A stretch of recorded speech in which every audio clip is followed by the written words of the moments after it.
2. On the secondary camera? Yep. Up now?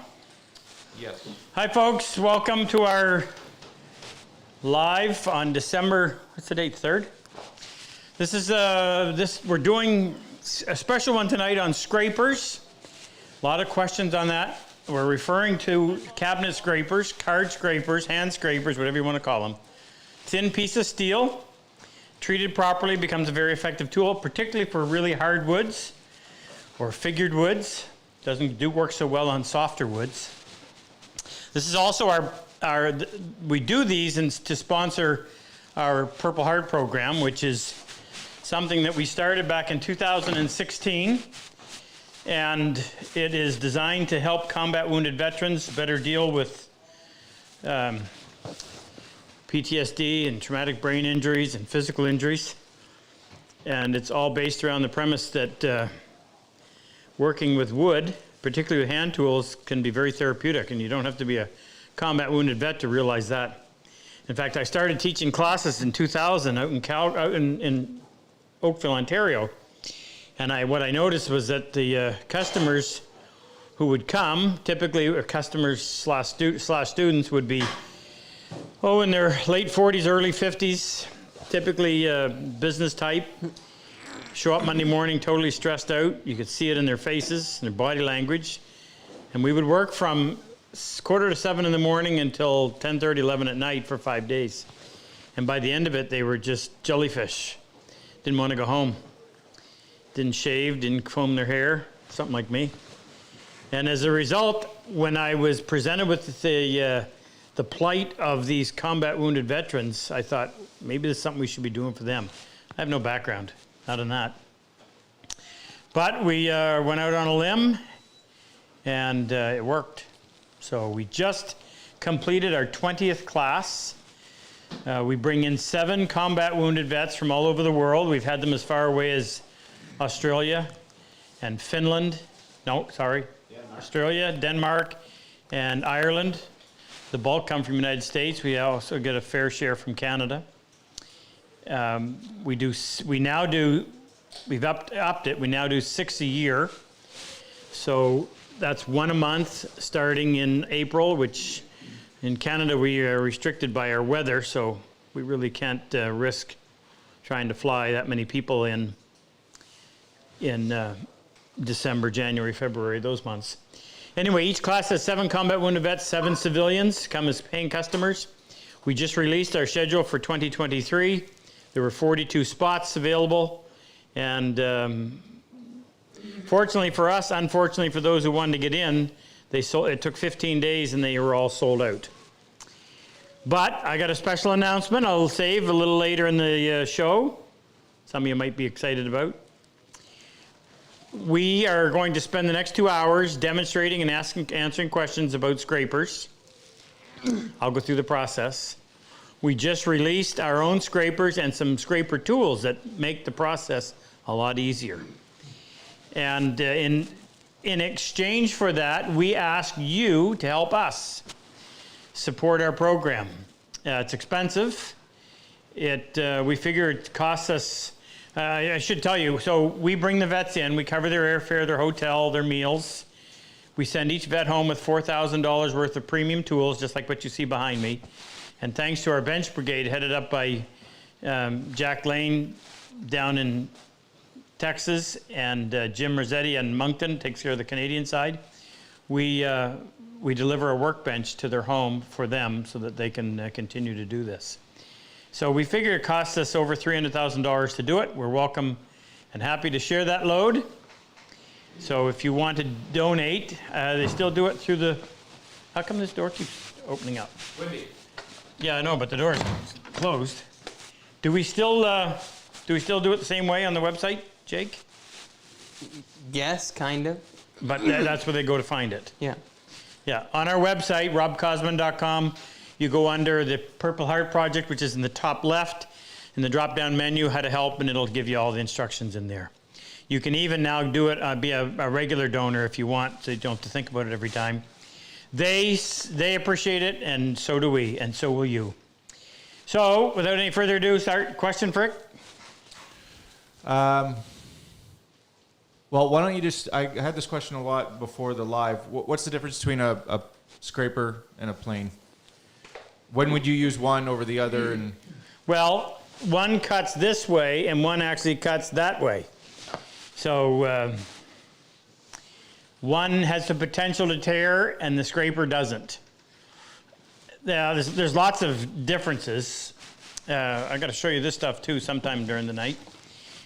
The single biggest difference, I suppose, if you're brand new to this, when you're working with a plane, you have a sharpened blade in here that's being held at 45 degrees, but you have a big sole, and that sole helps to keep that board flat. So as I'm running the plane over that board, the body of the plane ahead of the board, what am I talking about?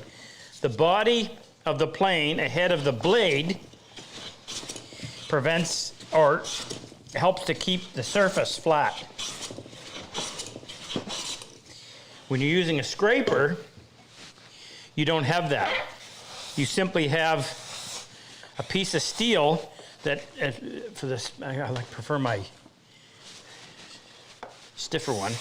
You have a piece of steel that's making very little contact with the surface. You can angle it to increase that a little bit, but it doesn't increase it a ton. And the way that they cut, this one has a blade that is like this, that's digging into the wood and peeling off a shaving. This one has a very slight hook, and you can just barely feel it with your finger, and it's just grabbing a bit of shaving and peeling it off. When we actually go in and prepare one, I'm sure it'll become a little more obvious how it works. Next, Rick. all right, next one comes from Obi Bradshaw in Spokane, Washington. Hey, Obi. Move it He says, "Is it better to Rid of it? down there. Pardon? Is it better to freehand a scraper or use a tool such as a Stanley number 12 or 80?" Okay, so you can use it freehand, like I just did, or you can use a tool that actually holds it. You can use a plane that kind of mimics what this is doing, and there's your blade sitting in a forward position as opposed to behind. Personal preference, you probably got a little more flexibility. I mean, if I had a small area that I wanted to get at, I could go in there and I can flex that blade to get it to pick up a shaving in that little area where I might not be able to do that with a plane that has, or a tool like this that has a sole. So the downside to this is it gets really hot quickly, and that doesn't. Probably a little more control there, but this is going to cost you $100, and this is $15. Yeah. $15. But the 112 would give you a better ability to keep it flat, though. Yeah, it's got a longer sole. Next, Rick. All right, next one comes from Bruce Butters in Pointe Claire, Quebec. Yeah, let me just add to that. It's one more kit in your arsenal. So there's going to be times, for instance, we make a lot of shooting boards, and we sell them, and we spray them with lacquer. And sanding in between coats is just a pain. So we actually use a scraper, and it takes seconds. It's so much more efficient. I use that in between top coats on any flat surface. So superior to sanding. So there's lots of reasons. Hopefully we'll get to cover them all tonight, demonstrate-wise. Now, coming from Quebec. He's asking burnishing. How do you use a burnishing tool? I never get a good edge. Okay, I'm going to show them all that. I'm going to put that one on pause because I'm going to demonstrate it. Okay. Jim Duvall in Jamestown, Tennessee. I bought a Wood River cabinet scraper but can't seem to get it set up correctly. Please help. Okay, yeah, cover that. It's mostly these kind of questions. How are our numbers tonight? Let's see. Switch windows. I'm down a screen tonight, so. We are currently at 387. Okay. We'll wait till it builds up a little bit because I want to address some other stuff too. Well, we're gonna start with something. Okay. Duke Engine in Verona, Italy. Hey, Duke. When I work on woods like Purple Heart, plane blades and chisels dull very quickly. This doesn't seem to happen with scrapers on that wood. Can you tell me why? Yeah, that's a good question. Why would a scraper blade hold up longer than a plane blade? So, I don't know how much you know about metallurgy.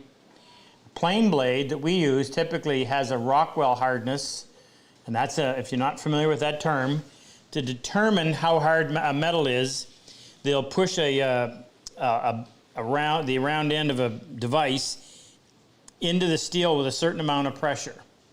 And then they'll measure the depth that it penetrates. In other words, how far does it dent it? And the harder the steel, obviously the shallower the dent. So our plane blades all hover around 60, 58 to 62, but 60. That's too hard to file. You can't file a plane blade because it's harder than your file. But a scraper is actually designed to be manipulated with a file. So it is typically around 50 to 52, so it's softer, which means that makes it even stranger. Why would the edge come off faster on a plane blade that's hard than a scraper that is soft? It could be the amount of, if you think about it, when you look at a plane blade, you don't have a whole lot of metal out there at the edge, so I'm sure that plays into it. And a scraper, you could argue it probably doesn't have a whole lot either when you got just that little wee burr on there. So to back up, I have no idea. You have a more aggressive angle of attack With the plane blade? plane blade. The other one is scraping. Yeah. I've never explored that, so I really don't know. Everything we say would just be a guess, but go with it. If it works. It's like when I teach classes, I always have half the class are always engineers. And I can't remember right now what it was, but for whatever reason, some particular procedure always worked. But it didn't make sense why it worked, and the engineers would have a mind block, like, I can't continue because I can't explain it. And I said, just do it. So in this case, just do it. If it works, wonderful. Next, Rick. This question comes from Luke in the chat. He says, why do you prefer a stiff scraper over a thin, flexible one?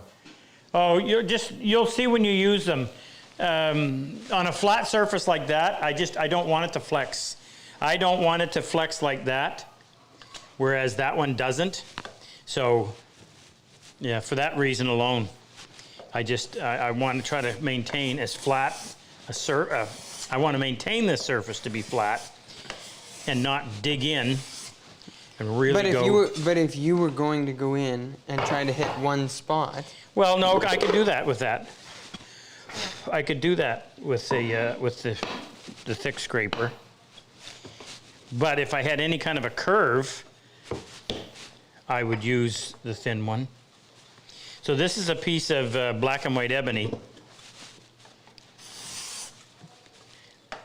Fine one that's got a good edge still.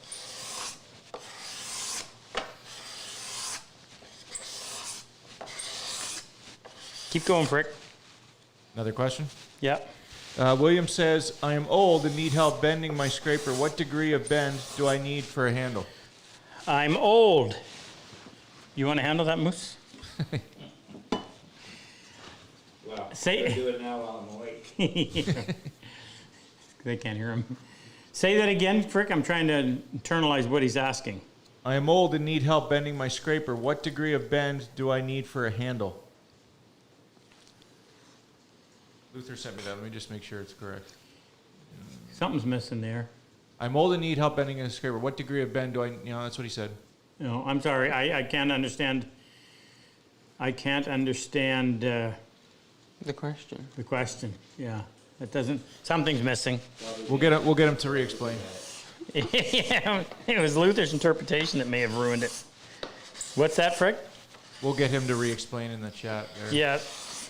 Yeah. Okay, this one comes from Sally in Eugene, Oregon. Hey, Sally, I lived in Eugene, Oregon in 1981. When getting tear out with a plane, do you immediately go to a scraper? No. If I get tear out with a plane, I'll try several things. I'll close the throat down. I'll switch to a high angle blade. And if I still can't, then I'll scrape. I would always take the surface created by a hand plane over a scraper, unless you get to a situation where you can't plane the wood. There are woods that just will not respond to a hand plane, and then you have to scrape. And the harder the woods, the better they scrape. That feels wonderful, by the way. This is a piece of Vera wood in memory of Super Dave, who left us and went home. By the way, I have 10 children, 6 girls, 4 boys, and some of you may know Annika. Annika is daughter number 5. She's 21, and she's in the hospital out in Calgary trying to find out what's wrong. So those of you who would, I would certainly appreciate you keeping her in your prayers. She may be watching tonight, I think, although I don't know for sure, but if she is, hi, Annika. Next, Frick. All right, this one comes from CJ in Guelph in the UK. CJ, Or UK. Via the UK. He's in Guelph now. Does the quality of a scraper matter? I've mostly purchased sets, but get varied results with sharpening and how they work. Well, that's a lovely question. So it was Jake's Jake's idea. We just put our scrape, we just have been talking about this for a long time. We finally got our scrapers up on the website. And Chris was going to be here tonight, but the weather's really bad, so he didn't make it. When you get our scrapers, one of the things that we do for you is that we have them precision ground. Chris's surface ground. Well, precision, same thing. Right. So that edge comes to you really and straight from there to there, and Square. and square. Now you're still going to want to go in and polish it yourself, but it'll save you a lot of prep work. So other than quality, there's no flattening to do. It's no just straightening. You don't have to do any straightening. Well, yeah. So it should be, if your stones are flat, it'll be touching over the entire length. It just speeds up the process. Unless you're buying ones with really crappy steel, that would be the only, some come and they're rough cut, which just means you're going to do a lot of work preparing them. But I think the performance is all related to the preparation, which I'm going to help you with, and the actual turning of the burr. A lot of people are too aggressive, and they wrap that burr right around so it doesn't do anything. So it's a simple tool, but there's some subtleties that make it effective, and a lot of people have a difficult time with it. It's probably one of the more mysterious tools when it comes to woodworking tools, and yet I can't think of another tool I have that costs, how much? 15. $15. I don't see anything up there that would fall into that category. Next, Rick. Now you're going to have to run. Who else? Oh, Moose is here tonight. Ken's here tonight. Luther's on with us. And if you're a combat wounded vet that has been to one of our classes, we would love to give you a shout out. All you have to do in the chat or in the comment section is put at Ken Anthony and your name and what class you were in, and then we'll be thrilled to say hello. Frick? This one comes from Danny in Queensland, Australia. By the way, on the half hour, I'll start the demonstration. So, 5 minutes. Is a scraper plane blade such as used in a Stanley 112 sharpened the same way as a card scraper? Yes and no. On my 112, no, the answer is actually no. On my 112, there's actually a bevel.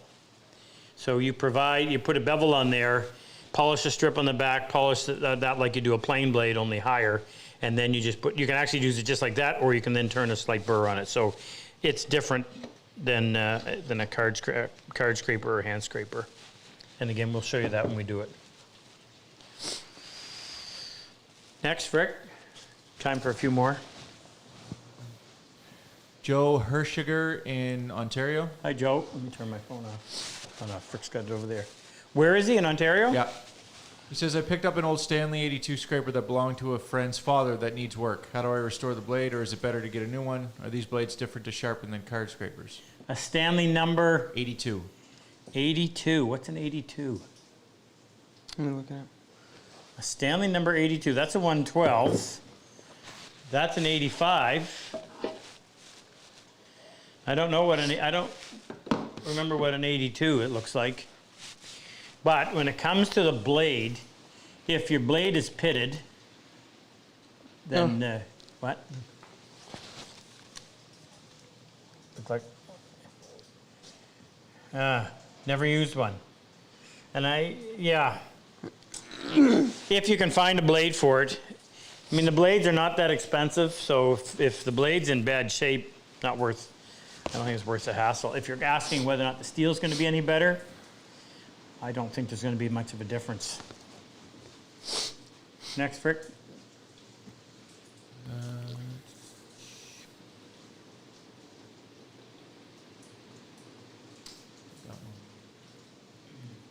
No questions? Alfred Borg in Melbourne, Australia.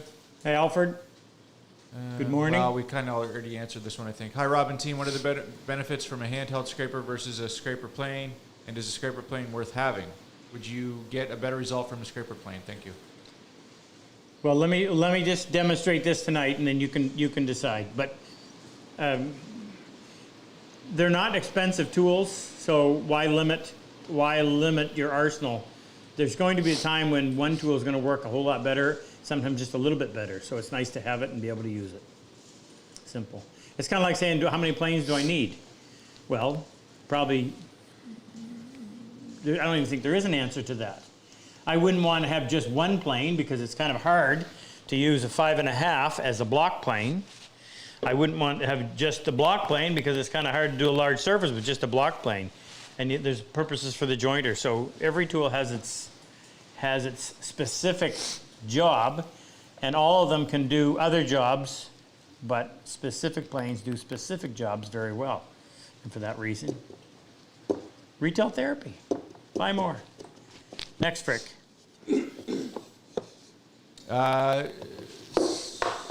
CJ says, do you have a scraper recommendation for a hobby woodworker doing mostly fixing and refurbishing furniture projects? A scraper recommendation if you're a hobby woodworker, fixing and repairing? Yeah, fixing and refurbishing furniture products. No, I don't think there's any specific. You're probably, if you're repairing for card scraper again. Card scraper is going to have the most flexibility. You're going to be able to get into tight corners. If you're trying to restore something and you're having to work up to a vertical surface, and the grain's running this way, and you're working up to a vertical surface, well, you can get a cabinet scraper, you can get a card scraper in there and pull. You can't do it with any other kind of scraper. So card scrapers are going to be what you would call the most versatile. May not always be the best for the job, but they're going to be the most versatile. Any vets to say hello to, Ken? Yeah. He doesn't have a mic. Hey, put the thing on. Put the thing on. It was for the call you told me we were having. What? You said we're going to have a call. I had it Well, we are. Boys? John Bat, Hey, John. Vietnam John. Santa Claus John. Jeff O'Connor's on. Did we get John taken care of with the I don't know. Jeff? Jeff O'Connor. Jeff O'Connor. Mike Cook, July 20. Is Starsky watching? Jeff got a new little wiener dog. His name is Starsky. I'm sure he is. Yeah, if Jeff is, he is. John Gordon, Sid. Hi, John. Sid, don't be late for work. Sid works here. Michael Delvoye, August 22. And Mike, down in Florida? Christian Oh, where? No, Minnesota. Minnesota. Sorry. Minnesota. Who's a guess? Christian Howie, October 22. Chris, Vietnam vet. Is that it? As far as combat wound vets, I think Mike Smith's on. Mike. Mike used to work here? It's Mark. That's Mark Smith, yeah. Do we have a... Mark Smith, I'm sorry, it's Mark, yes. Mark's up in Ontario. All right. Just so I don't have to have my hands in... I don't know where that one's been. Covered in gunk. Where's that chair? Ken, can I steal your chair, please? Just because I'm going to be there for a while. Right over here in the end. Thank you. You're not going to be able to see that, Frick. I'm going to be down there. So you're going to want good sharpening gear to do this. It's the same sharpening gear that you're going to use with your planes and chisels. So I'm going to use all Shapton tonight. I like the precision of the Shapton, particularly on this. Now I'm going to do, we sell two different thickness blades. One is 30 thou, 35 thou, and the other one is 20 thou. That's the 20 thou. That's the 20 thou. That's the 30 thou. So I'm over here. Let's go through it. You can keep firing questions if you get them, Frick. Huh? Yeah. So this is either 1,000 or 500 grit. And over on this side is a 16,000. So I'm going to go in and flatten these two stones. Ken, do we have any dish detergent close by?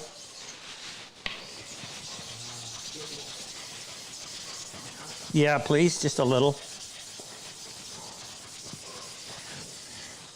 So let me give you my, oh, I don't like putting that up there, get my bench wet. Let me give you my theory on this. If you look at a plane blade,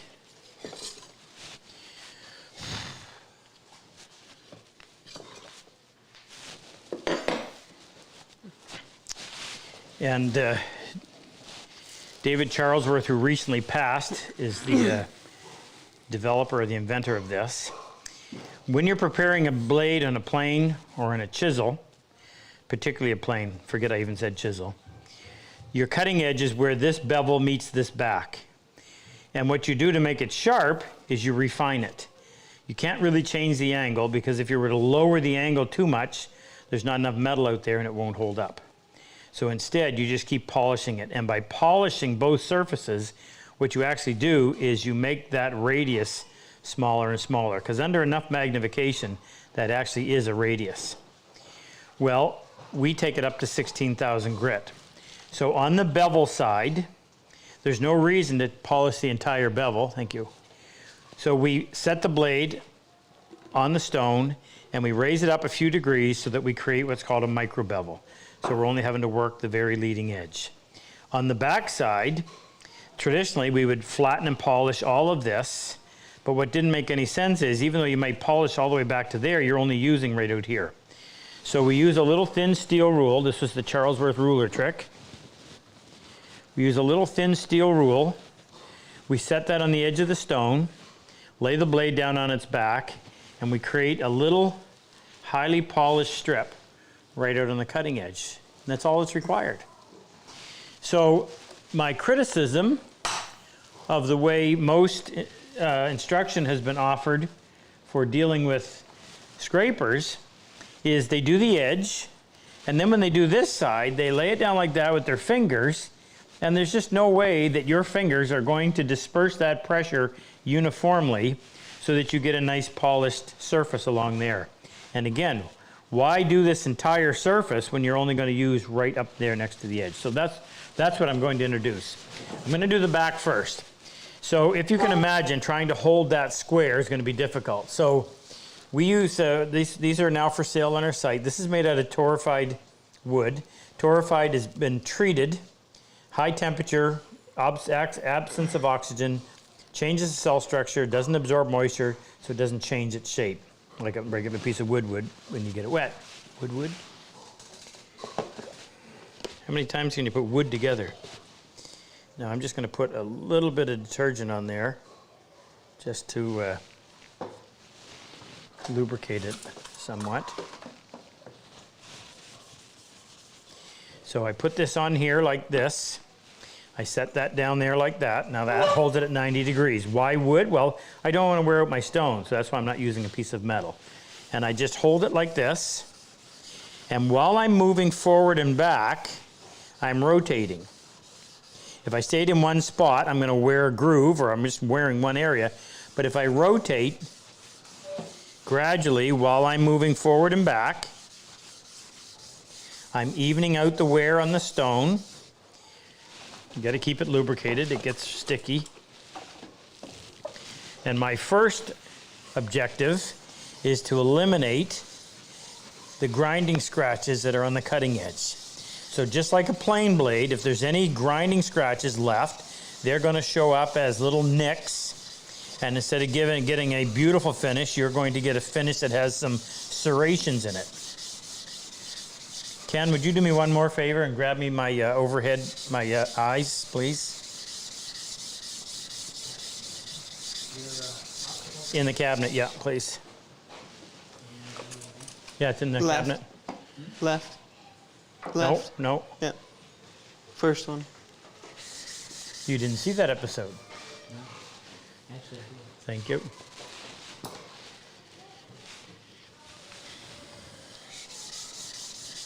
How long should this take? I don't know. You just got to keep checking it. Jake, is there a rag there? I thought I had one. I do. No, I don't. It's another glove. Eric Frana wants to know if you'll be demonstrating using a scraper on something with curves tonight, like perhaps something like the foot of your bench. Foot of my bench? Oh, no, wasn't planning on it, but see how far we get. Okay, I just wiped the moisture off. Now I'm going to take a look at this. What grit is that? What grit is that stone? Yeah. Is that 500 or 1,000? It's 5, but 500. Okay, so I'm looking at this closely under magnification, and at 500 grit, or even at 1,000, what you're going to end up seeing is just a uniform matte color. So I don't see any serrations, I don't see any mill marks. Now just to be sure, I always like to go a little bit farther.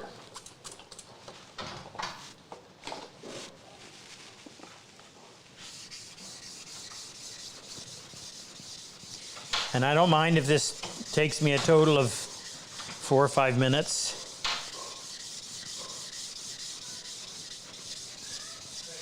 So when I'm doing this, I'm squeezing it against the block. I'm putting some downward pressure, not a ton, just more or less resting the weight of my hand on there. But that keeps it at 90 degrees and helps me create a nice square edge where this narrow edge meets the flat side of the scraper. You can start with either 500 or 1,000, whichever stone you have. It's such a narrow surface, we don't have to go through a whole bunch of grits.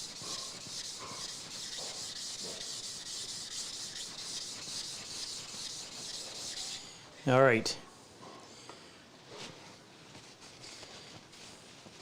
I don't know if there's a worry on carrying grit from one side to the other.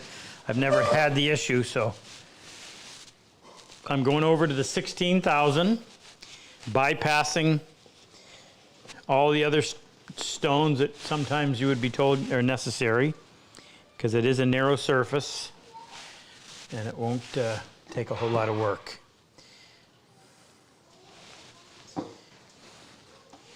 And I'm using Ultra Dawn Platinum Advanced Power. I should do the one for the hands. What was that, Palmolive?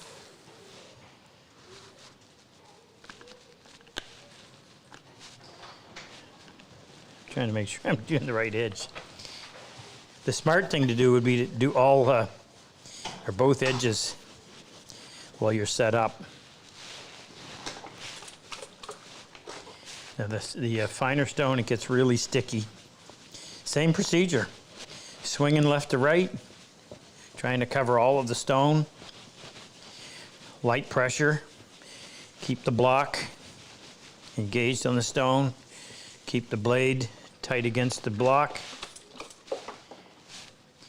And this one we'll do until we get a really nice high polish shine.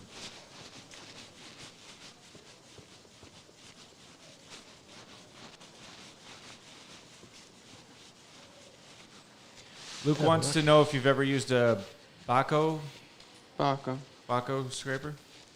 No. They're Brazilian, I think. How much is how much is a how much is a Brazilian? Frick, how many is a Brazilian? It's like 10 billion. Okay, so I still see some scratches on this, so I'll go further.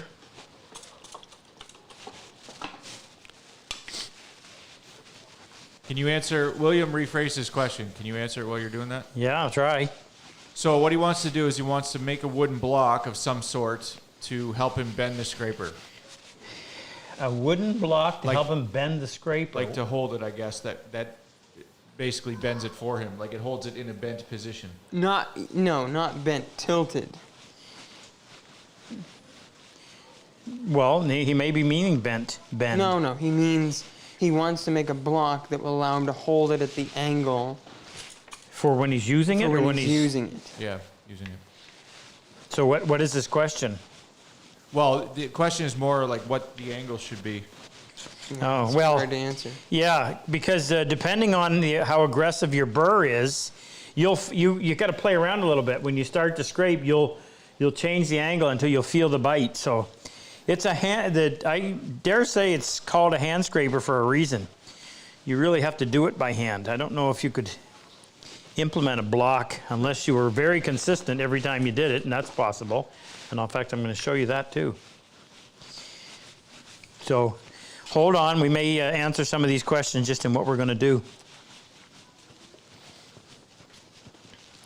Now I wouldn't mind eating my words and stopping and using the 6,000 grit in between if I didn't get this quicker. That is entirely possible, but I don't think necessary. Now, what I'm doing is I'm just angling this in such a way that it catches the light so that I can see what's going on, and it actually looks to be progressing quite nicely. So I'll give it another minute or two. So another comment on that same question from Lynx. He thinks that William means that he wants a holder with a set screw in the center to actually hold the bend. He said he's made a couple himself and they work amazingly well. Ask him if he can send a picture, post a picture.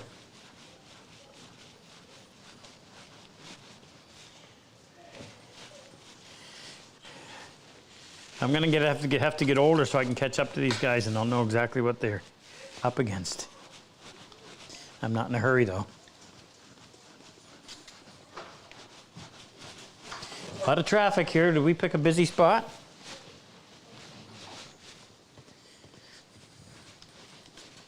What brand magnifiers are you using there? Optivisor.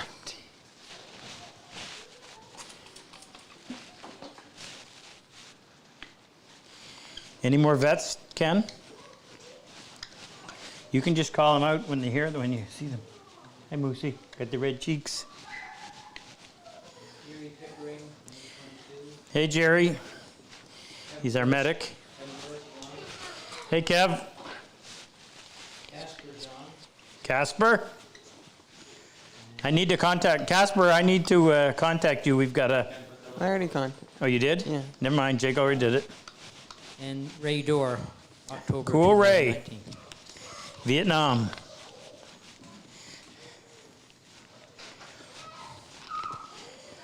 All right, let's take a look at this. Oh, somebody, hey, birthday boy. So yesterday was little Moosey's birthday. He was 1. I'm 1. You won? You won? Happy birthday to me? Where's his toy? We had a party. He actually knew he was the center of attention. Okay, Jake, can you get in there and see this? I'll hold it. Tell me if I need to move it. Are you seeing it?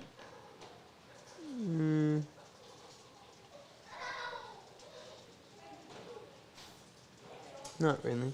Don't No? have to believe you. Really? I mean, as bright as that is, as shiny as that is, you can't pick that up? I'm trying to pick up an edge that's a 32nd of an inch wide. No. It's not a 30-second. 35 times, pretty close to a 32nd. Yeah, but not a 30-second. Yeah. You could have worn down a little more material. Okay, they'll have to believe you. It's shiny. Shiny. All right, so that's the edge. Now, here's the part that's that's going to really help. I'm using my steel rule. And the problem is, how do we do the mating edge right there? So we make this block out of torrefied maple. It's the same length as a scraper, but it's not as wide as a scraper. It's got 3 really powerful neodymium magnets in cups, because the cup increases the strength. And we're going to put it on there like that, so it's flush with the back, and there's about 1/4 of an inch sticking out in the front. Now, when we put it on the stone, like this, it's elevated, but as we put pressure on this side, it causes the blade to bend a little bit so that it really puts all the pressure out on the edge. Now, I don't have the advantage of moving a whole lot, but I am going to try to move side to side, about 1/2 an inch, I suppose. I'm purposely putting more pressure on the left side of the block, and I'm pushing down here and here and here. I'm holding the steel rule in place while I'm doing it. That needs moisture.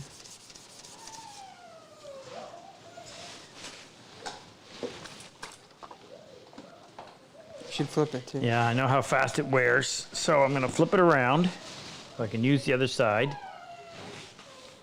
It needs moisture again. You just I know.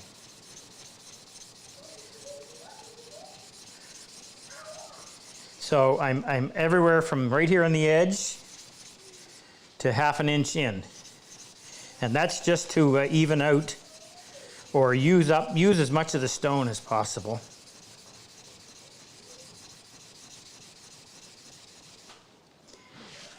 I think I can claim originality on this idea.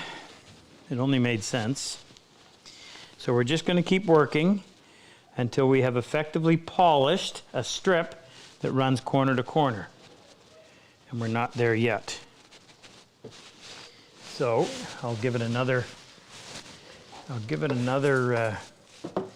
30 seconds or so before I stop and reflatten. And you'll see when we take the lapping plate to it how much it's worn the stone.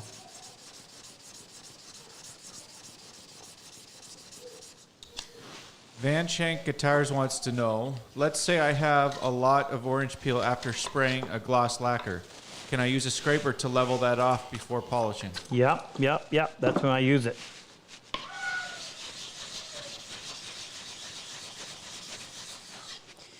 You can see the wear.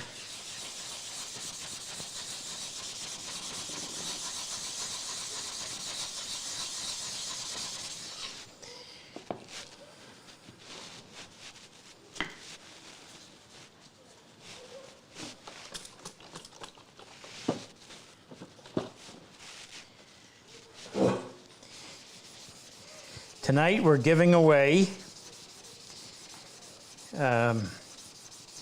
prizes for every $1,000 we raise for the PHP, the Purple Heart Project. We'll give away a prize that has a value of about $300. And they're carved in stone, laser engravings on either granite or slate from Kevin Burris, burriswoodworking.com. There's one right there, our mission statement. Shave bowls and shave brushes set from O'Connor Woodworking, that's Jeff O'Connor, with his assistant Starsky, soon to be paired with Hutch.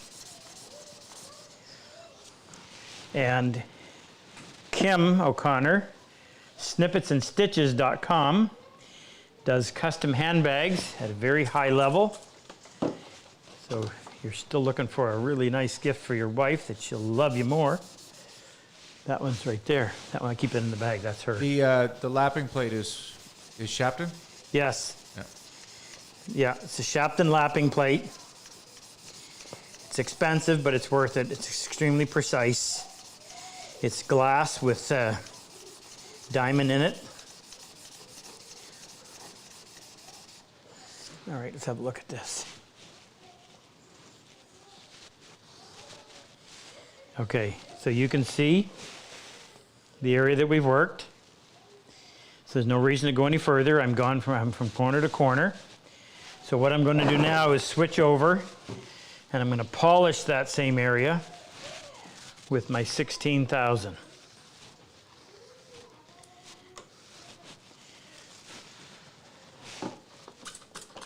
Any more vets, Ken?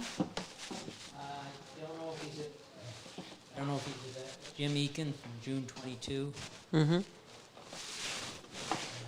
Mattress Jim? Tug is on. Jim Eakin, Hey, Jim. Gold Bar Jim. Oh, Jim. Oh, yeah. Coolest thing ever. Got to tell you this. So, and I'm sure Jim will let me because he used to let me show people. So Jim was injured in Iraq. He was in the back seat, driver's side, of a Humvee, and it was a remotely detonated roadside bomb. But it was a late detonation, so he took the majority of the blast. And part of the, one of the injuries was nerve damage to his face. So his eyelid, he could open his eyelid, but he couldn't close his eyelid. And sometimes the solutions are the simplest solutions. So if you look really close on Jim's eyelid, there's a little, maybe I shouldn't tell people this, value of gold, a little wee rectangle, just a little bump in the skin, and it's a little wee gold bar. And that little gold bar is in there to provide, so gravity will pull his eye shut closed, so you never know there's anything wrong. He blinks like everybody else blinks. But that's what allows his eyelid to blink. I thought that was an amazing fix. Just talking about, Jim, I was just telling somebody about you this week. Jay Madej wants you to explain again the block that's holding the scraper blade right now. Okay, so this block is torrefied maple. We use torrefied maple. What else do we use, Ken? Winding sticks. No, what other torrefied woods are we using? For those? Yeah, Torrefied maple. just all maple. So torrefied is cooked, high temperature, doesn't absorb moisture, so it doesn't change and twist. And it doesn't wear out your stone, but don't need to worry about it in this application. It is as long as the scraper, but it's that much shorter. There's 3 really powerful magnets, and they're in cups, because the cup concentrates the power of the magnet and makes it even stronger. And they're just below the surface. You don't want them sticking above. And this is designed so that when you put downward pressure on the block, when it's propped up on the ruler, the pressure is going to be right there, 1/4 of an inch in from the edge, which is going to cause that blade to flex ever so slightly. Because I'm not trying, if you look at this meter, Jake, I'm not trying to grind an angle like that on the edge of the scraper. Instead I want to bend the scraper blade so that I'm just working that smallest of edges. Now, of course, it's going to put a little bit of an angle on it, but that's not detrimental at all. It's advantageous in that you don't have to polish so much, and as far as I'm concerned, it's the best way to do it, that you can actually get a guarantee that you're going to get a polished surface from one end of the scraper to the other. Let's have a look. Pacific Northwest Hex. Pacific Northwest Says- Tex. Respectfully, does all this work on the scraper really yield enough of a difference in performance versus just putting a good burr on an out-of-the-box scraper? Well, We have an out-of-the-box. I'll answer it this way. Why do you not just take a blade out of a new plane, polish the bevel, and go to work. We always have to do the back, right? Because you know that the edge can only be as good as the lesser of the two surfaces. Well, there's a third surface involved here, and that's the scraper. So if you take the time to polish this and to polish that, and then you use a rough tool for the burnisher, you've defeated the purpose. But if all three are highly polished, then it's going to make a difference. And we'll show you. Well, I was You going to just say, don't- why don't you just just try turning a burr on the opposite edge? It'll still turn a burr, but you won't get... Well, that's what I That- mean. So Can you go over and focus on that piece of... Well, I can when we go over there. We'll be there in just a sec.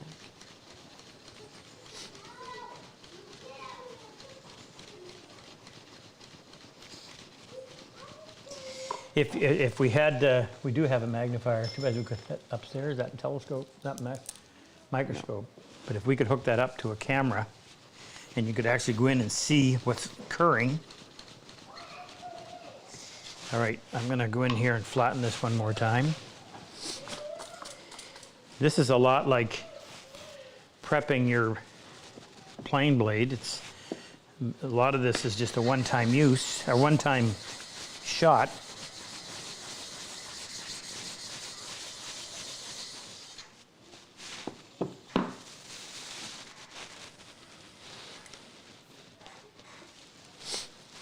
So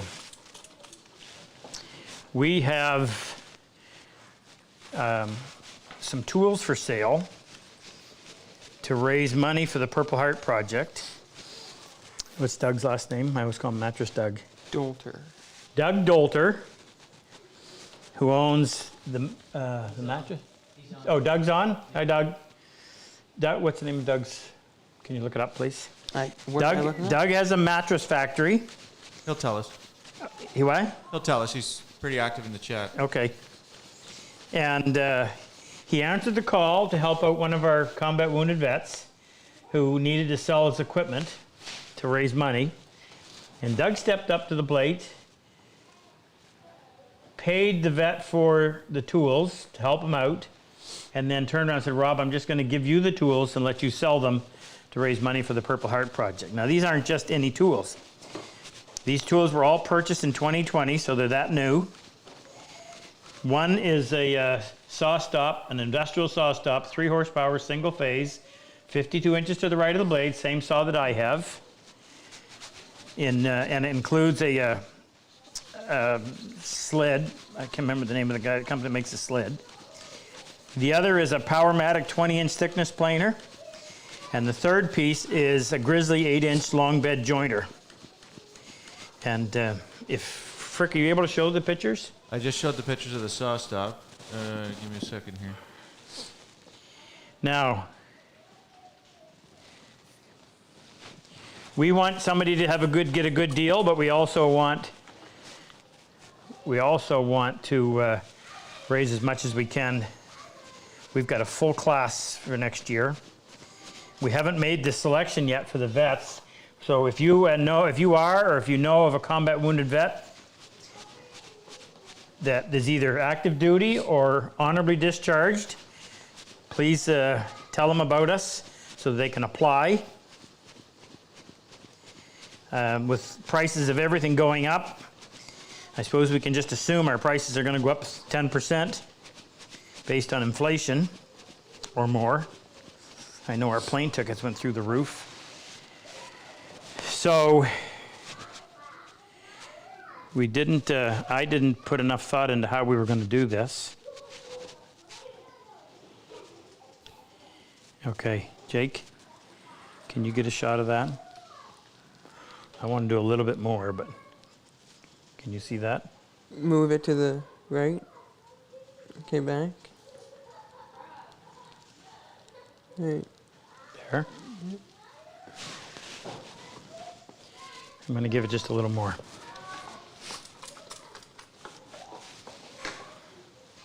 Can we just ask them to make their offer in the comment section, Frick? I think we should give it a week. 2 weeks. 2 weeks? Well, how do we end it in a week? Oh, all right. So what? I'll show the pictures and stuff, and then Show the pictures. Tell them where it's at. It's in New Hampshire. It'll ship from New Hampshire Or pick up. or pick up if you're close. so it's just it's the 3 machines, right? It's the 3 machines. Right. Yeah. Just do you want it to email? Who they can email? So we'll do like a silent auction, you mean? Yeah. Well, how about Gina? Okay. Support@RobCosman.com. I'll put the email address on the screen. Okay. Tell us your name and phone number and what your offer is, and on our next live we'll announce. We'll give that night as a final, and then at the end of that night we will announce who it is.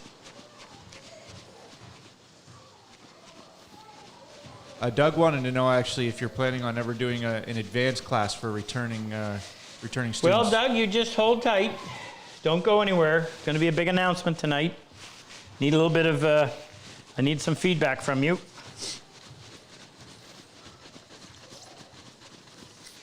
All right. Take this off. Now, I only did 1 edge, so you can quadruple the amount of time it would take if you wanted to do the whole thing. Get comfortable. Not quadruple. Yeah. No. If you're going to do 4 edges, I just did 1. Oh, you're talking about with the back bevel. No, to do what I just did, to do all 4 edges. Well, no, 'cause there's only- Oh, yeah, it's only right, 3. right. So, right. So how much would that be?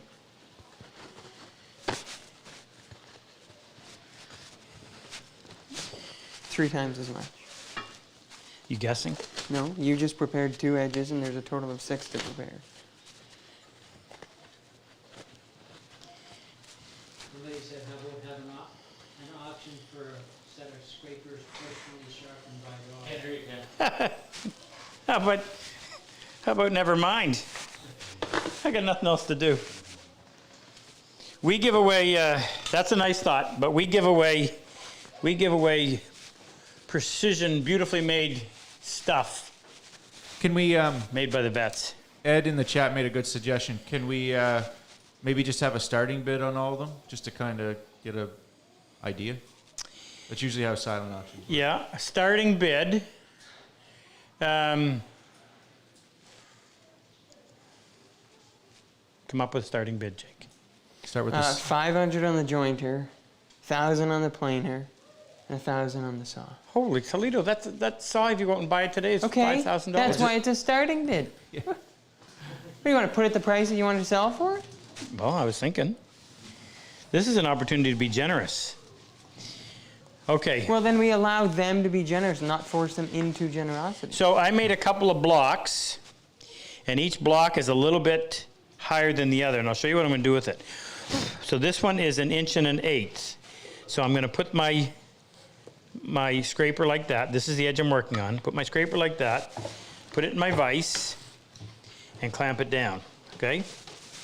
Now, I made a burnisher one time, right here. It was a burnisher, but it wasn't prepared. And I cannot tell you how many hours I spent trying to bring that up to an appropriate level of polish. And then one day, it sounds like a story, I was looking at my chisels and I thought, wait a minute, why am I preparing a burnisher when I have multiple highly polished pieces of hardened steel right behind me? So instead of a designated burnisher, I take one of my chisels that already has a polished back, take a piece of our tape that we use for dovetails, and just put that, and I do because it's pretty tough stuff and it's good and sticky. Put that on there to protect me from that edge. You want just a little bit of oil just to keep it from squeaking. And that is Luther's Camellia Earl. Now the nice thing about a chisel is I can set it like that, so it's going to maintain that angle That way you're not all over the place. I don't like round burnishers. They make round burnishers because your contact point is just one spot, and if you push just a little harder in one spot, you're going to give a little bit of a dip. So this helps to even it out. So light to moderate pressure, running end to end. And then just, you can feel with your hands when you've got a good edge. Doesn't take a ton of work. Now what are we going to try it on? We already did some on Vera.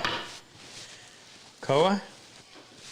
How about this piece of Cocobolo?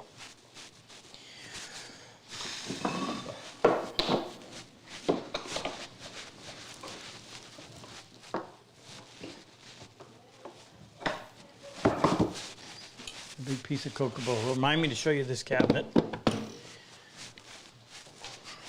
Now I only did the one edge.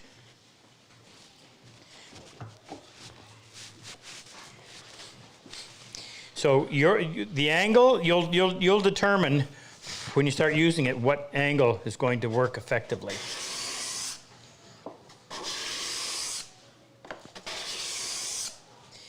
And I prefer to hold it on an angle as opposed to going straight, and that helps to lengthen out the actual contact surface.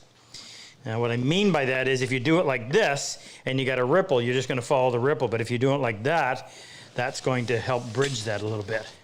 Now I want to try a piece of Shedua. Shedua is one of my favorite woods.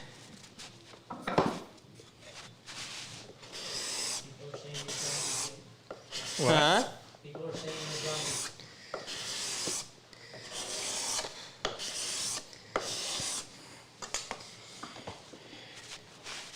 Try a piece of Koa, Are you gonna try putting a burr on just which is on a little the- bit softer.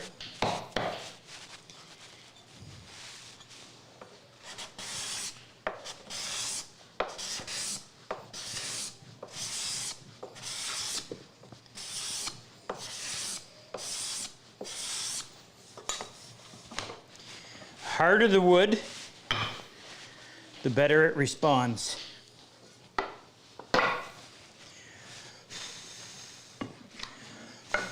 Here's another piece of Cocobolo. We'll call this Jeff wood. He's gonna come up short. Look at that. No. Lay it sideways.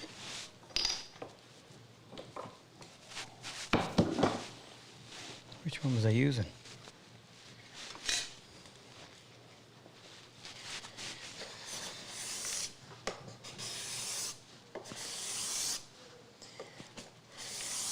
Now, you can't start on the edge, so you've got to go the opposite way in order to finish.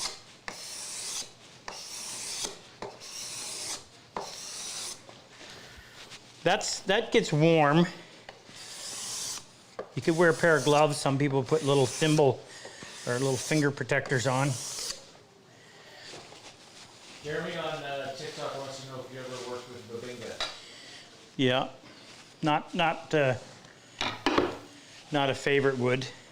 Babinga's kind of a reddish brown. It's We just used it, where? making those Oh, runners. yeah, we used it for the runners for our last sled. It's probably the most plentiful, I wouldn't call it exotic, tropical wood. So we'll do the exact same. Here it is. So this is out of the box, nothing done. Well, let's Surface try it. ground. Let's try it with try it on what? Try it on this piece of Cocobolo. Just the surface ground. This is just the surface ground edge, but that's lovely and smooth. So this is nothing. This is literally just buying it as it came. Wow. Maybe we give too much credit to that preparation.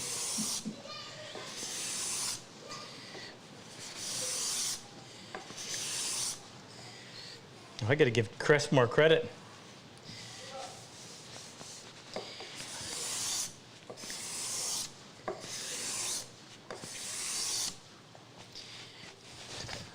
Now we'll put an edge on it, or turn a burr.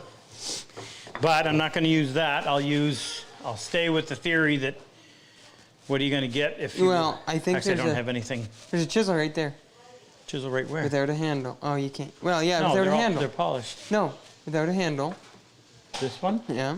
Oh, that's the one where you did that video Yeah, on. so just put this handle on it.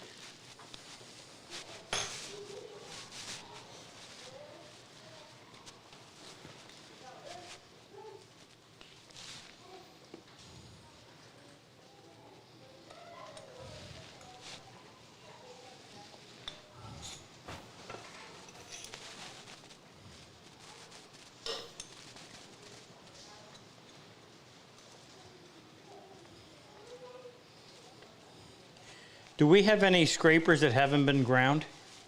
Yeah. Yeah. Can you Boxes. can you go get me one that's before we send it to Chris? Ken, right here. Right on that Who took Robinson the? bin. Oh, I didn't put it on there. Oops. Ooh. Yeah. On the it's gonna be Robinson biting bench. in.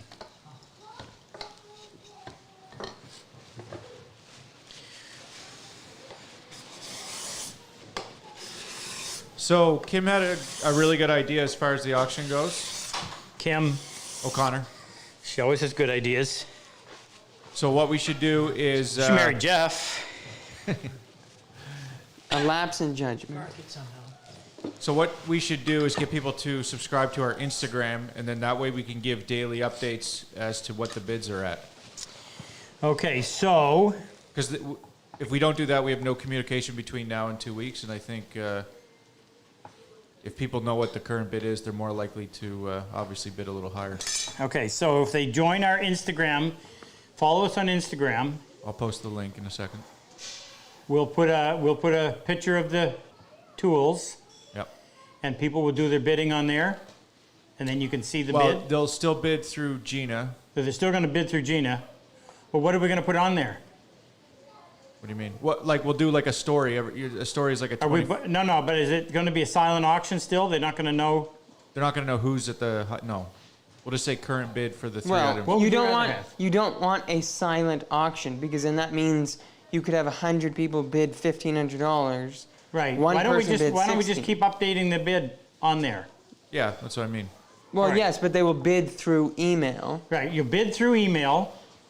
Email Gina, and we'll post it. We'll keep the tab current So on we're Instagram. just revealing what the price is, not necessarily who's bidding and at what price. Right. And then in 2 weeks' time, it'll get wild and crazy here. All right. Good idea, Kim. Smart. Anyway, so that was not very good once it was turned a burr. Well, why don't you turn the other side? 'Cause Why? you Well, I know, but start- that was just in one spot. I mean, I could have moved away from it. So it's worse? Yeah. It had. It felt like it had a little bit of a burr from the grinding. It was just bound over. Now, I want to show you this. So this is what they come like raw, and I don't. You should be able to see that. You can't do anything with that at all, and I'll prove that you can't do anything. It won't.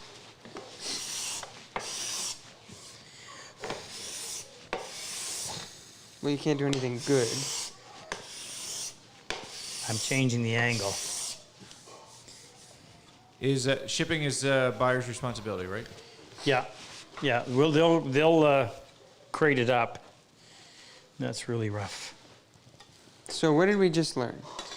What did we just learn? That right out of the box, they actually have a good edge without doing anything to it. I can see, by the way, I can see lines in here, but that came from that last one.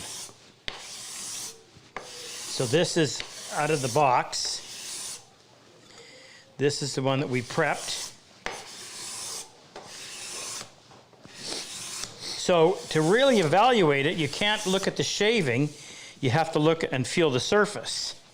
And that's where you're going to notice it the most. I was always amazed when I would do wood shows and people would be all goo-gooed over the shaving. And I said, well, that's not That's not the what garbage. you keep. I said, feel the surface. Oh, wow. So you want it to leave you a lovely surface. And you really notice it, for the guy that asked the question about doing the finish, you really notice it on a lacquered surface, because if it's not sharp, it'll leave very visible streaks as you go in there.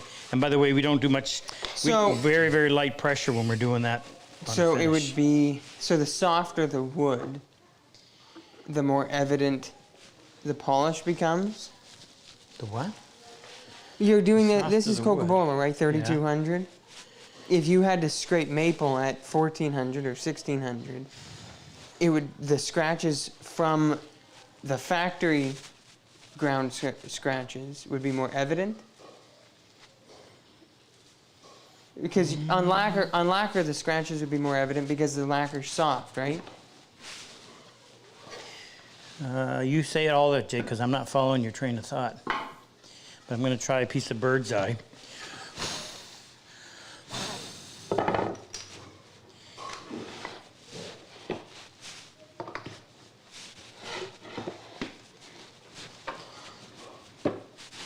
That falls short again. by less than this piece of 1/8" plywood. Okay, Jam it down. now I might put a new edge on that. That's another question. All right, that's wrote. There's two ways you can do this. I gotta. Okay, so you're answering. Many people have asked, what do you Resharpen? do after you lose the burr?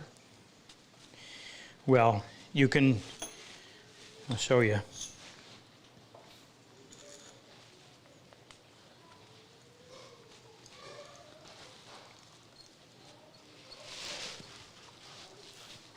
Oh, we need to get Luther on too.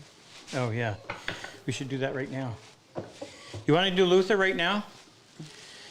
So we've Luther's went to work on this a year ago to try to get us 501c3 status so that your donations could be tax deductible. So he's going to come on and explain to you what all that means. You Your mic there, Ken, can you take your mic over to?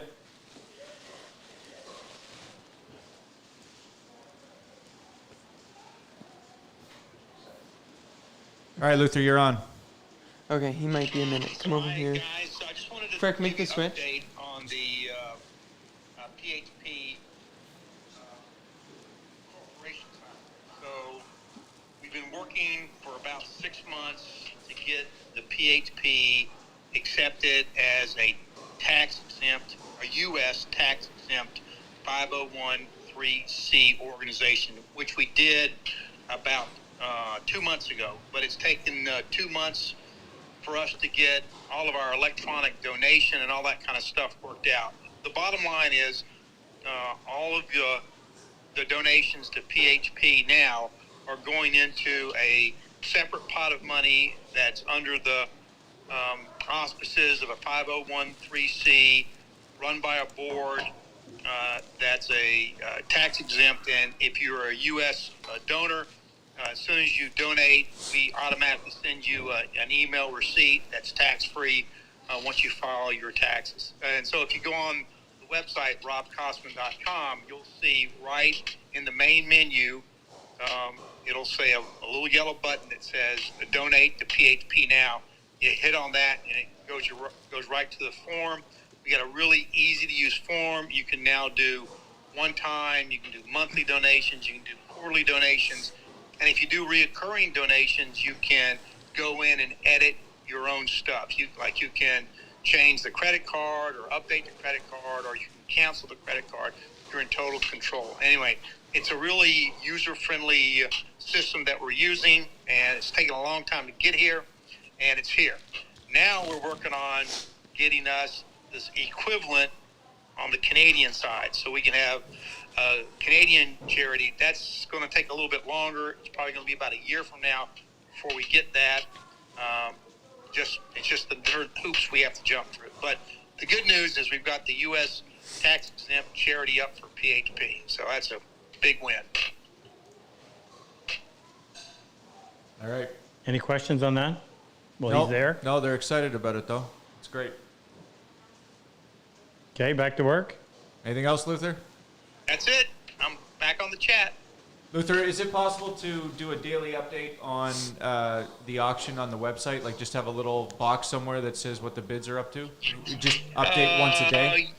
Yeah, let's see. I can probably do that on the... Yes, I'll do it somehow. I can't tell you exactly how I'll do it right now. We'll figure it out. We got 2 Yep. weeks. Yep. All right, thanks, Luther. Why not just use Instagram?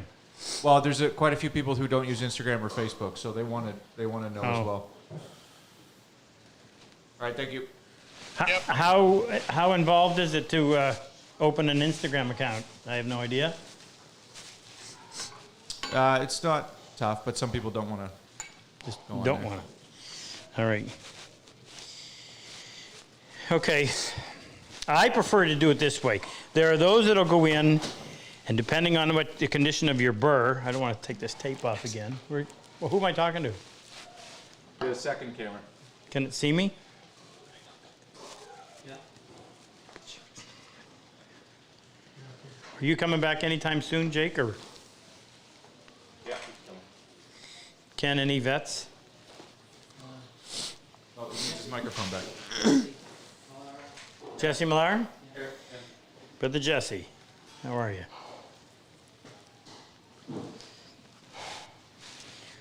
So, some folks will come in. Oh, I can use another. Okay, so we're polish. talking about resharpening. Yeah. So you can come in and straighten out that burr that was there, but there's a bit of an angle on mine because of what we did. So I've never really been happy with that. And then you would go, the idea is you would go back in and return it. I go back over here just to the 16,000, not back to the 500. Is that surface like the back bevel on a blade? In that What? it never touches the 500 again? No, I wouldn't go back to the 500.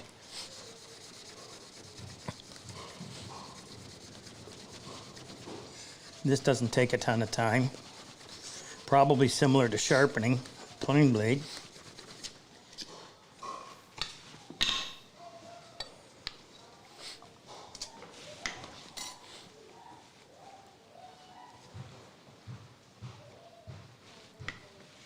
Am I using the right edge? Yes.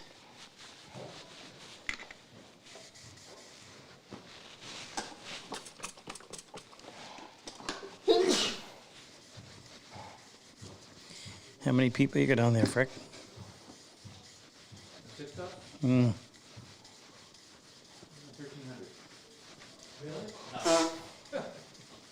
They're coming and going. We've had 1,300 total. Come and go. Oh, we're doing quite well on the YouTube. A lot higher than we're used to. 550 right now, but we were 600 and some. Luther came on and scared them away, I think is what happened. That happens.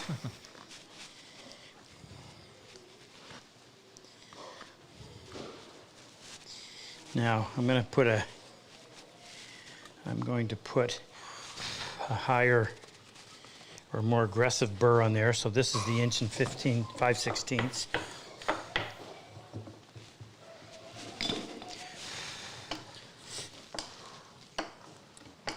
Why? Because there's more of an angle like that. Well, Oh, just to try it. You have to go pulling it towards you instead of pushing it.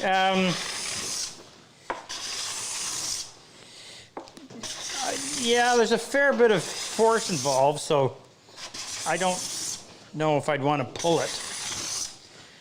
It's easier to do this. It's your thumbs. I should show you how you're holding it. So here's how I've got the blade, and my thumbs are back here. And you don't want you to have your thumbs too close together because then you'll really flex it. Well, I suppose that depends on how you want to do it too. If you're wanting to dig in. Now this has got a rippled surface, so that's why I'm at a fairly steep angle to try to bridge those high points. Now that's getting hot. And that's got some torn grain, so if you want to get rid of that, you've got to go down through, or pardon me, in order to get rid of that torn grain, you got to take the same amount of surface over the entire, same amount of material off over the entire surface. All right. So do you have another raw edge? Not raw, but No, I don't have another ground. blade. Questions? Tim Pierce is on. Tim is? Yeah. Hi, Tim. Good to have you. Let me do a sales pitch. Can we get Ken to go spray something? Spray something Yeah. and then try to do that between. Yeah. Do I have anything here? I can do the door again. Here's how ours come. We tried to decide. The worst thing about these is they just get tossed somewhere, and I usually can't find them. So we have this company that does our aprons, and we had them do this little pouch for us. So you can keep one on one side, and your thin one on the other. It'll fit more than that. Yeah, but it's nice and convenient, and you can see it, so you know where it is. And when you buy the 3 of them, meaning the pouch and the 2 like that, you save a little bit of dough. But works wonderfully. So Jake wants to see what it looks like when you do the Let's use finish. I'll just take let's use this. something lighter. Why? Lighter in color, because then you can see the lacquer. Well, you're getting kind of fussy, son, to be pulling this off at the Just on air. I'm just going to do this. plain a piece of pine. I'm going to do this. About the 9th coat of finish on this. Do the other door. Be the 8th. So this is actually a good example because it's mahogany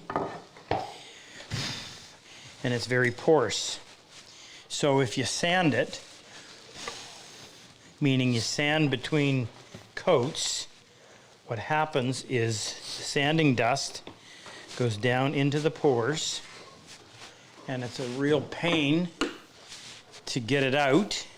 Now the nice thing about lacquer is it melts into the previous surface or previous coat, but it doesn't always melt all that white stuff that gets down into the pores, so you have to get rid of it. So rather than do that, For finishes, do you turn a burr or do you just use a 90-degree surface? you can do either. I've got a burr on this, and I want this to stay. I don't want this to be curved at all, so I've got my thumbs farther apart, and I'm not being very aggressive at all. I literally want to cover the full width of the scraper. But when you run your hand over it, it's really noticeable. Gives it just a lovely finish.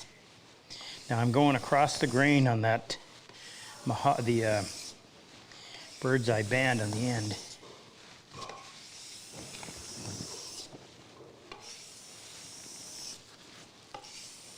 I don't need to do this much. I could have been done in 2 or 3 passes. But if you were sanding that, you'd be at it for a while. Now I got to go spray that again, take the hinges off. Now while we're looking here, let me just fill you in on where we are on this. So this is our tool cabinet that we started in, what year? 2008. We did the original prototype. Just took us about a year. 14. So this was 2000 and we started this in January of 2012, and it took us about a year. So probably somewhere in 2013 we started to work on this. And the bottom section is almost done. I've got 2 more drawers to finish. So we just started on the top section. I'll just give you a quick rundown. I got to announce the classes too. So after we do an online workshop, RobCosman.com, and in that we do 3 45-minute episodes each week, and we walk you through the process of designing and building a piece of furniture. We start from an idea, we make a model, And if we like the model, we make a full-size mock-up that's out of sometimes styrofoam, get the proportions, and then we pick out the wood, and we go to work. And we go right through to the finish. So what we did on this, because this is hand tool woodworking, is what's the word? How do you describe it, Ken? What am I trying to say? Intimate? Therapeutic? Is intimate the word? Therapeutic. Hand tool woodworking is very intimate. Your tools, you and your tools are doing the work, unlike a table saw or a thickness planer.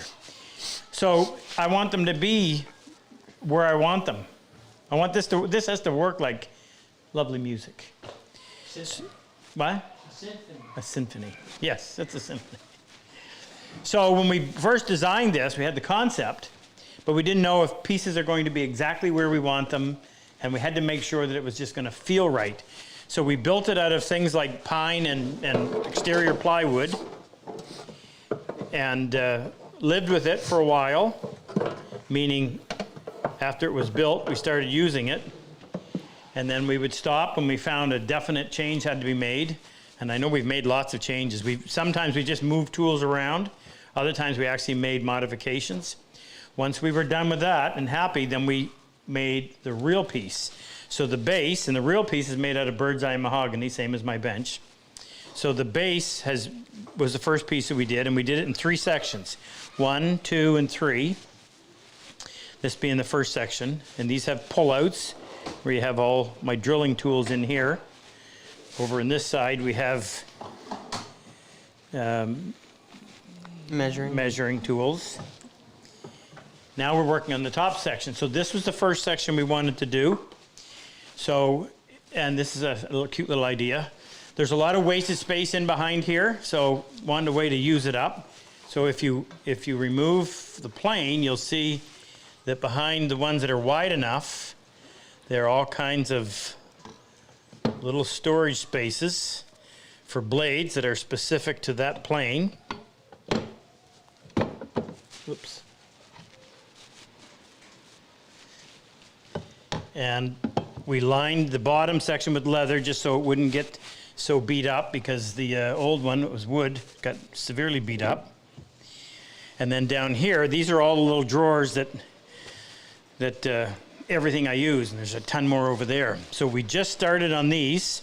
The first one is the only one that has been done, and I forgot to do the little finger recess, so I got to go and do that after the fact. But these are all sapele that Mel sent me for Christmas last year, close enough to mahogany. And the only thing different on these is that we actually glued the plywood bottom to the bottom so that you can take it out and sit on the bench without having to worry about damaging the thin drawer side. And we're trying to match it all up so that each drawer front is the same size and blah, blah. Anyway, got a total of 12 to do. So that's where we are with that. So that's advanced woodworking. So what I decided recently was we're going to offer, this coming year, we're going to offer 3 advanced hand tool workshops. Now, you have to qualify to get in, meaning you have to have already taken the Training the Hand class. So this is only open to people who have come to our Training the Hand class. They're going to be held, I can't give you the exact dates, but one's going to be in June, one's in July, and one's in August.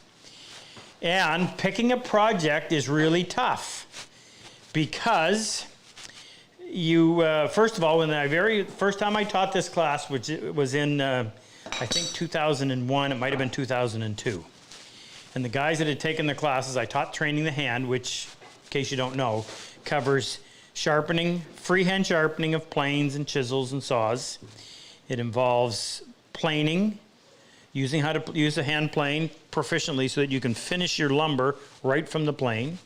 That includes starting with a piece of rough lumber and processing it so that it is flat, smooth, and square on all 6 surfaces.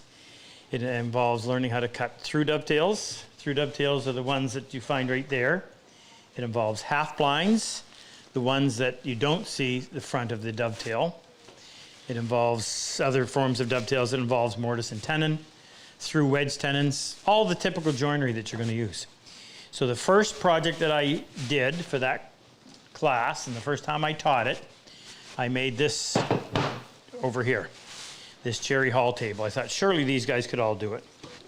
Well, if you can imagine, this started with a pile of lumber. Just do a quick look back there. So you see that lumber standing, that rough lumber standing there in the back. That's as it came from the lumber yard. It's been dried, but it's rough. And it got to this.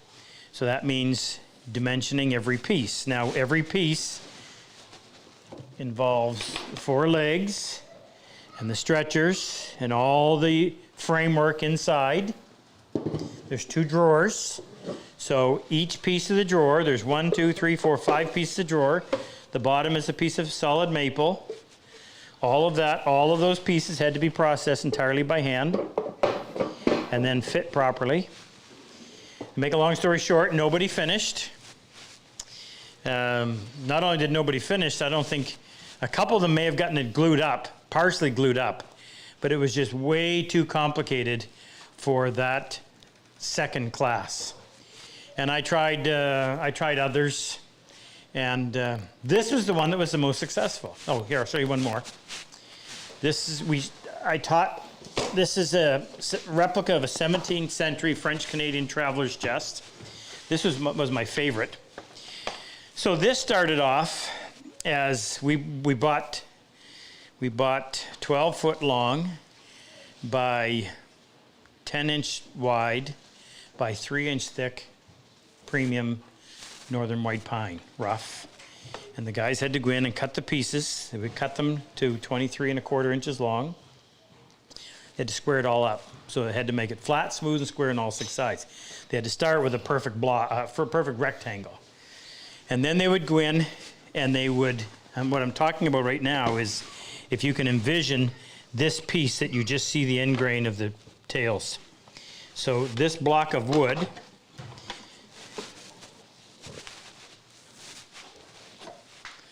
that runs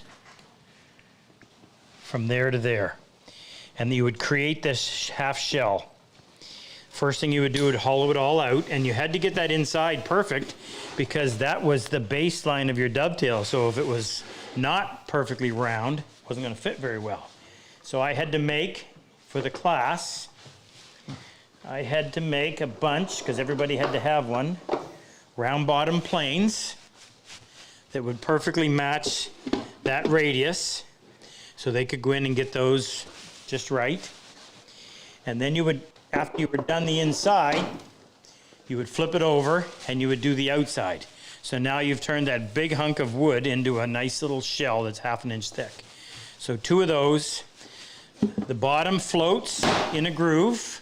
It has to be allowed to move. You did your ends.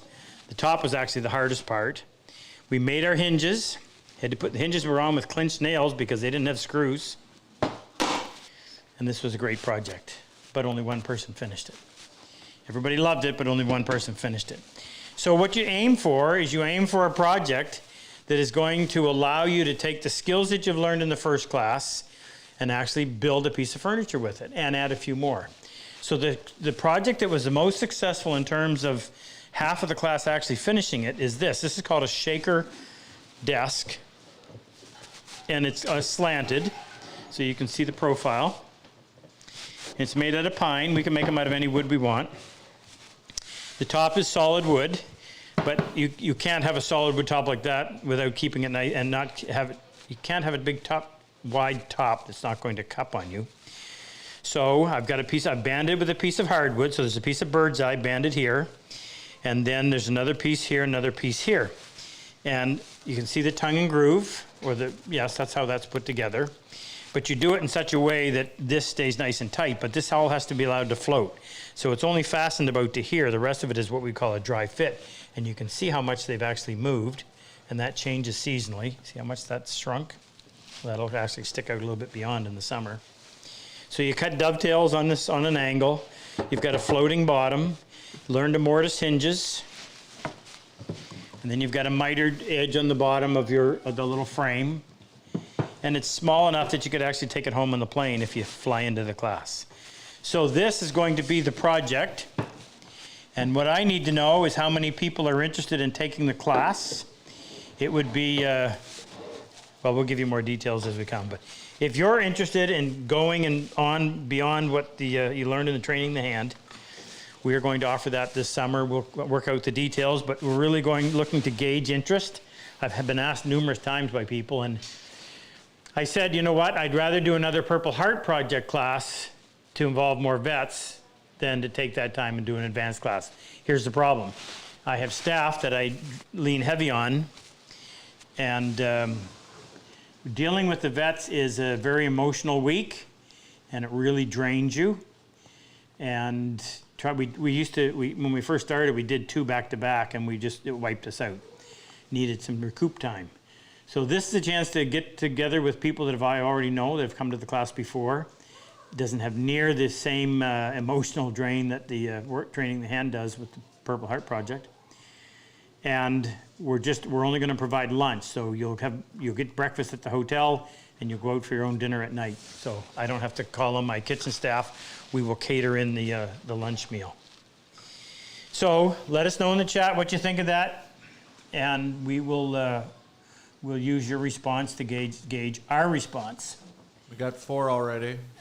4? Yep. Okay, there's room for 14 in each class. And these will be on the website once you launch them, right? Yeah. Yeah. So keep an eye on RobCosman.com, and if you're on the newsletter, you'll be notified. Yeah, we'll first. give you more details. Any more vets to say hello to, Ken? No, that's it. Okay. Any more questions? Chris Davenport's in Chris is supposed to be here. Hey, Chris. Oh, yes. Got to say hello to Angie. I found my picture, Ken, by the way. It was over there. So this is Angie. Angie is Ken's cousin, and she works for us. You can see she got that's not the picture with the new glasses. She's got new safety glasses, so she won't get any splinters in her eye. She and her sister Lynn do all the packaging of our Purple Heart t-shirts, and if you don't have one, you need to. Christmas is coming, so you'll see it when it arrives. I just looking at this, and the pitch is still coming out of this pine. I was wondering, my hands over there, what is that? And that's what it is. So big shout out to Angie. And what else did I need to? Oh, t-shirts, yes. Thank you. I want to go over with you. So for every $1,000 that gets donated tonight, we're going to give away a prize. I highlighted Kim's purse, Jeff's shave bowl. We also have Bob Abbott's cutting board called Tumbling Blocks. I don't know if Danny's got more trays ready or not. And Kevin Burris is carved in stone. So if you got some really important date in your life, carve it in stone. Questions, Frick? I'm ready. Okay, just a second. Huh? Just a second. Jim Duvall in Bellingham, Washington. Hey, Jim. How do you make your own specialty scrapers for odd shapes, such as the inside of a cove? I did this. I can't remember what it is. I think I was doing spindles. I was doing spindles for the back of a shaker bench. So I just, I don't remember what I ground that out with. Probably did a lot of it with a file. And I used that just in order to get them all consistent. So, I mean, these are easy enough. You can file these. You can grind them. Try not to burn them, but you can grind the profile. Now, it's going to be a little bit more difficult to sharpen them, but you saw even the edge that Chris provides you on the raw scraper will still pull a shaving. Al McNeil's on. Al is? Al? I think of Al every time I look over in that corner and I see that big 105 millimeter tank round, which was Al's first he ever fired. Al's a Canadian vet, retired tank commander, injured, blown up by a suicide bomber on his last tour in Afghanistan. Al's been working here for how long, Ken? 2 years. 2 years. Oh yeah, look what Al did. So Al does all our machinery repair and work. So we ordered segmented heads from Bird, case you're not familiar with that is, in case you're not familiar with what that is, that's a segmented head instead of a straight knife. So the head has multiple little carbide chiclets sharpened on 4 edges, so you just have to rotate them when they're dull. They make them for planers as well. They custom make them. So we ordered them, and how long did it take? 9 months? No. 9 months to get them. Yeah, They were backlogged. So Al went at this machine, and we've got 2 of these, and we put it in there, and it's just quiet as a mouse. It's amazing. You run stuff through there. So big upgrade to the shop. Thank you, Al. Anybody else on, Ken? You got cameras all over the place. You don't. The advanced class isn't right after the other one, is it? No, 'Cause- we're going to space them out. All right. Well, there was a gentleman who wants to do both, but he's coming from Europe, so he doesn't want to travel twice. the training the hand classes are all full. Oh, they are. Okay. Well, Yeah, he might be in one of them. Is he in one already? I don't think so, but Yeah. The training the hand classes sold out. Like I said, it took 15 days and all 42 classes went.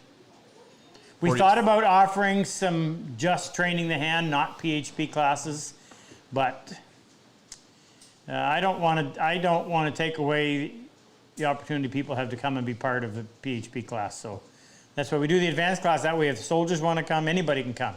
Anybody can come that's been to one of our classes and has gone through and survived. Questions, Frick? they've all been answered. They're all the same. Oh, yeah? I'm just waiting for some from the chat. Any, how are donations? I can't see that. Somebody's asking for the website for the Dead Cat sweater. Oh, yeah, so Moose is here. So if you're looking for a Dead Cat sweater, which he'll come in and model it. Moose, is there a request for a modeling of the Dead Cat sweater? Could you please come here?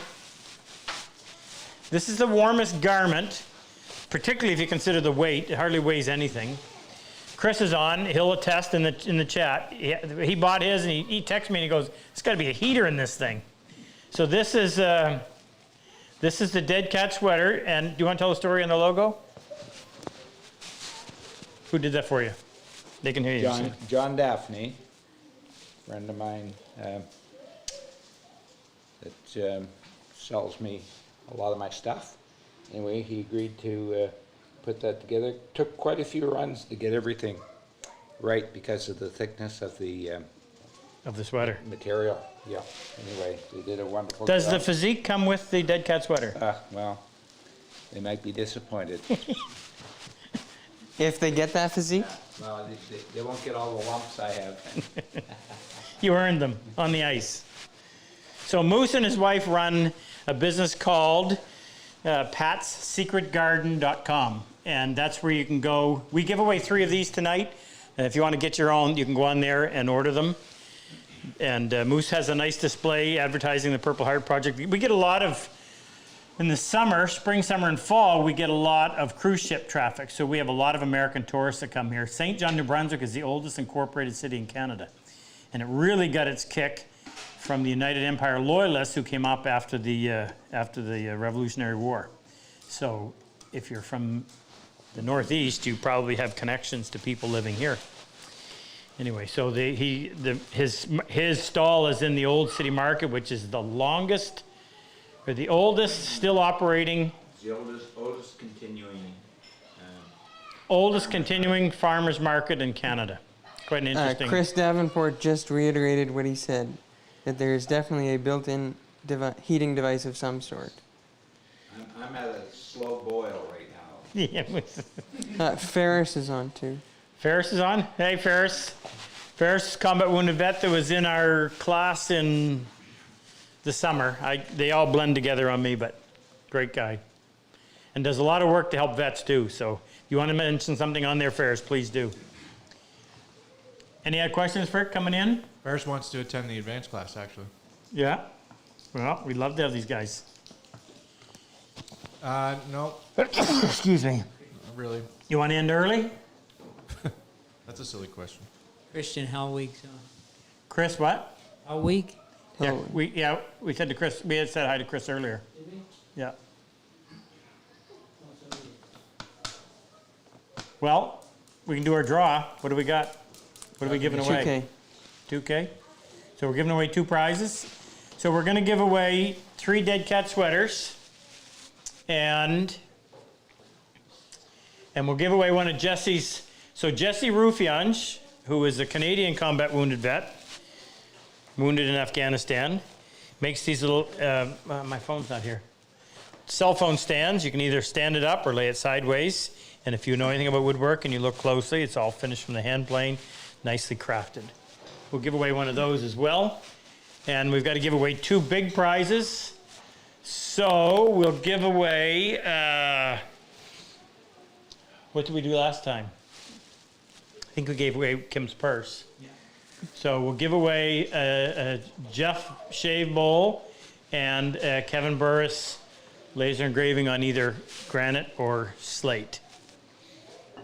So Frick, you want to do the draw? Frick, before you do, can you switch cam?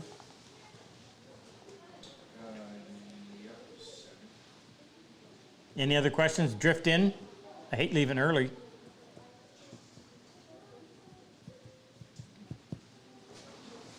The hair comments calm down? No. No, okay. Well, it's only getting longer.